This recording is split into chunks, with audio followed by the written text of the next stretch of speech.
So with the Oscar deadline quickly approaching, most movie studios are in a last minute push to get their movies out there for Oscar consideration. All hands are literally on deck here. A Monster Call is next. And now, can this movie step up to the plate, hit a home run, and get Oscar consideration, or does it swing and a miss? Let's find out. And with that, I welcome you to another episode of The Real Mentor, where my goal, as always, is to enhance your movie watching experience. So A Monster Calls, this is a movie I've been looking forward to for a long time. Heard a lot of buzz about it when it came out in the Toronto Film Festival earlier this year. It's directed by J.A. Bayona, a Spanish director who's given us really two good underrated movies in The Orphanage back in '07, I think, and 2012, The Impossible, another really good underrated movie. So I was really excited about this one. He's actually is helming the next Jurassic World, so that kind of says a lot about him, what he's accomplished. And after seeing this movie, I agree the right choices made to have him helm this next Jurassic World. And I gotta say off the top, this is a really strong film. So A Monster Calls deals with this boy, 12-year boy in particular, played by Louis McDougall, who is going through a lot of hard times.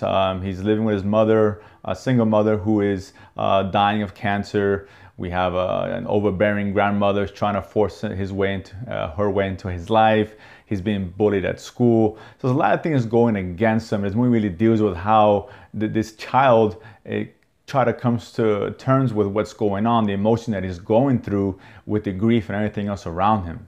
Now, in order for him to deal with this grief, he calls upon a monster of sorts, this big giant tree. It kind of looks like Groot from Guardians of the Galaxy on steroids, pretty much, who's voiced by Liam Neeson, who's got one of the most distinguished voices in Hollywood, not named Morgan Freeman. He's great as always, and he really brings this monster to life. Now, this tree monster is there to kind of help him, guide him through, and help him realize what exactly he's feeling, why the kid is so confused, why is he angry, and what it all means in the end. And that's really the crux of this story. And I gotta say at the top here that McDougall is fantastic in his role as a young, very talented actor. And luckily he is great, because this movie hinges on his performance. You believe what he's going through. It's got a range of emotions here, and it really sucks you in. And let me tell you now, this movie is a tearjerker. It's gonna pull those tears.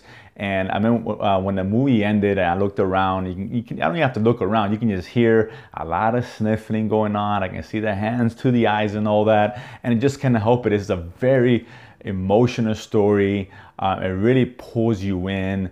And I gotta say, on a different viewpoint here, just visually, this is a very original and fantastic looking movie. This tree, of course, who played by Liam Neeson, who's helping the child along, and he's telling him these stories, and these stories are told in the way of animation, and the animation is not your typical animation. It's not CGI, it's not, I don't want to say hand drawn, it's more like watercolor painting, and it looks great, so unique, and it really pulls you in, gives you something so visceral to look at. You don't normally see in a lot of, most any of these movies, to be honest with you, and it pays off really big.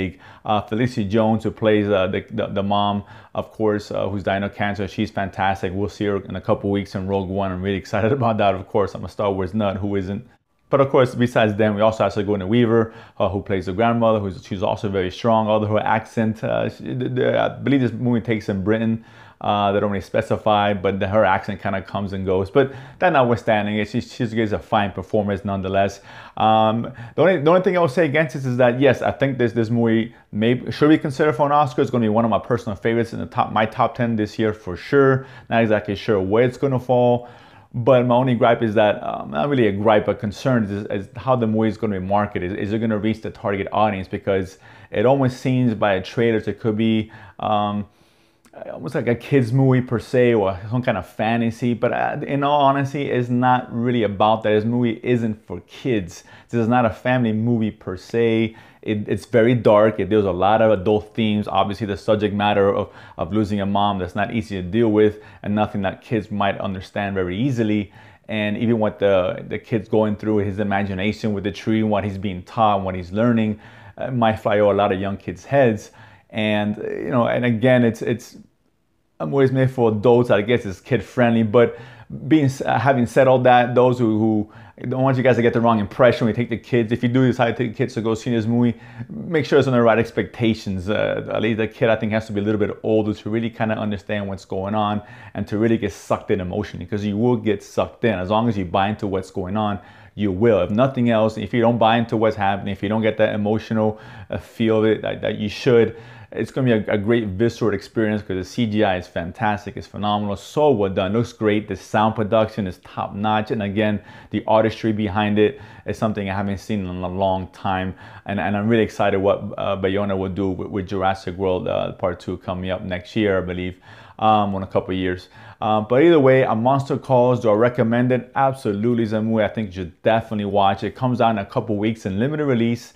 I believe in 3 weeks from now, December 23rd, and it's it's going to be released wide in January. But the studio's very confident about this movie, which is why it was released in December, so I can squeeze it in right under that Oscar deadline. And I wouldn't be surprised if he gets consideration. McDougall, he's great. That won't be the first time it came up being nominated for Best Actor. I don't think he will, but I won't be surprised if he's in there. At least his name might surface up, because the kid is that good.